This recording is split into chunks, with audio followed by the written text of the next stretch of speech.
সুপ্রিয় দর্শক, চলে এসেছি গাছের কথা ফুলের কথা ইউটিউব চ্যানেলে। আজকে আমি এই প্রখর গরমেও আমার গাছগুলোকে একটু দেখানোর চেষ্টা করব এবং গাছগুলো আশা করি আপনারা দেখতে পাচ্ছেন এখনও এই প্রখর রোদ, এই তীব্র দাবদাহেও কিন্তু গাছগুলো কেমন সতেজ, সুন্দর, সবুজ হয়ে আসে। তার কিছু নমুনা এবং সেই গাছগুলোকে কিভাবে আমি পরিচর্যা করি সেই বিষয়ে একটু দেখাবো। যেটা দেখাচ্ছিলাম সেটা একটি ননি ফল গাছ। ননি ফল গাছ বলে আপনারা সকলেই কম বেশি অবগত আছেন। এটি 152টা রোগের একটি মহৌষধ, সেই ননি ফল। তো এরকম অনেক গাছই এখানে আমি রেখেছি। রয়েছে আমেরিকান রেড পালমার, ঝুলে আছে আমেরিকান রেড পালমার, ঝুলে আছে সিম, বেদানা, প্রচুর ফুল এবং বেদানা কিন্তু হয়েছে এবং ঝুলেও আছে। দেখতে পাচ্ছেন ব্ল্যাকবেরি গাছ, সবে ব্ল্যাকবেরি শেষ হলো। রয়েছে চেরি গাছ, চেরি এই মুহূর্তে নেই, আবার ফুল আসছে। রয়েছে মাল্টা লেবু গাছ, এর গাছের বয়স মাত্র 1 বছর 4 মাস। দেখুন এই গাছেও কিন্তু 6-7টি মালটা ঝুলে আছে। রয়েছে আমার একটি থাই মোসাম্বি লেবুর গাছ, প্রচুর মোসাম্বি হয়েছে। কিছুটা দেখানোর চেষ্টা করছি। রয়েছে থাই সবেদা, অনেকগুলো হয়ে গেছিলো, হওয়ার পর কিন্তু আমি খাওয়া হয়ে গেছে।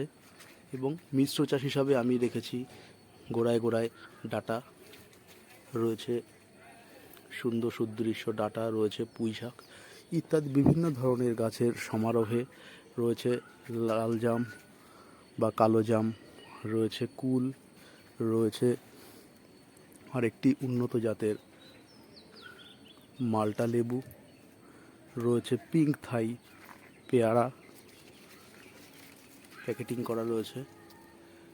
পেছনে রয়েছে থাই চীনা কাগজি, সাদা জাম দেখা যাচ্ছে। তো এইরকম বিভিন্ন ফলের সমারোহ, বিভিন্ন শাক সবজির সমারোহ কিন্তু আমার এই ছাদ বাগানে রয়েছে। তো এই গাছগুলোকে এত সুন্দরভাবে রাখার পেছনে আমি আপনাদের ছোট কিছু টিপস দিতে চাই। এই গাছগুলোকে দেখার উদ্দেশ্য এটাই যে এই অবস্থাতে এই তীব্র দাবদাহেও কিন্তু গাছগুলোকে আমি সঠিক রাখতে পেরেছি, কারণ এর কিছু সামান্য পরিচর্যা যদি আপনারা করেন, আপনাদের ছাদ বাগানও কিন্তু চিরসবুজ হয়ে থাকবে, সুন্দর একটি গ্রিন গার্ডেনে পরিণত হবে। মূলত এই তীব্র দাবদাহে আপনাদের কিন্তু গাছের গোড়া যেন কখনো শুকিয়ে না যায়, এই বিষয়টি খেয়াল রাখবেন। প্রয়োজনে আপনারা 2বার জল দিন, সকালে সূর্য ওঠার আগে এবং সন্ধেবেলায় ভালো করে স্নান করিয়ে দেবেন গাছকে, সুন্দর করে স্নান করিয়ে দেবেন এবং গাছের গোড়ায় উপযুক্ত পরিমিত জল দেবেন। এবং এই সময় কোনো রকম রাসায়নিক সার না দিয়ে গাছকে জৈব সারের ওপর ছেড়ে দিন।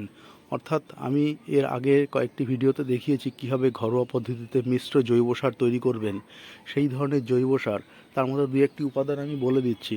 সেখানে থাকছে নিম খোল, সর্ষের খোল, থাকছে শিংকুচি, হাড়ের গুঁড়ো, এই ধরনের কিছু উপাদান যেগুলো কিন্তু গাছকে সুন্দর সতেজ সবল করবে এবং প্রচুর ফুল ফল আনতে সাহায্য করবে। এবং প্রয়োজনে পটাশের জন্য আপনারা কলার খোসা জল ব্যবহার করতে পারেন, কলার খোসা গুঁড়ো করেও আপনারা দিতে পারেন।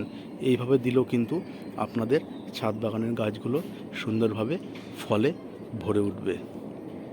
এছাড়া প্রয়োজনে আপনারা এই সময় একটু মালচিং সিস্টেম ব্যবস্থা করতে পারেন।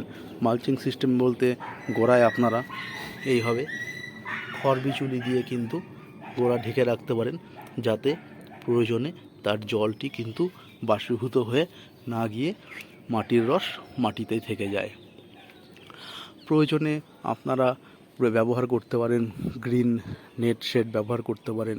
যদি সেটা সম্ভব না হয় আপনারা কিন্তু আমি যেভাবে বললাম সেভাবে করতে পারেন, অথবা প্রয়োজনে বড় গাছের নিচে আপনারা ছোট গাছগুলোর ছাওয়াতে রাখুন। দেখুন বড় গাছের নিচে কিন্তু আমি ছোট আমার যে বিভিন্ন ঢেঁড়স গাছগুলোকেও কিন্তু আমি তাদের শেডের আন্ডারে রেখেছি, ছোট টমেটো গাছকে শেডের আন্ডারে রেখেছি। এইভাবে কিন্তু আপনারা সুন্দরভাবে এই সমস্ত গাছগুলোকে তাদের নিচে নিচে করে রাখতে পারেন।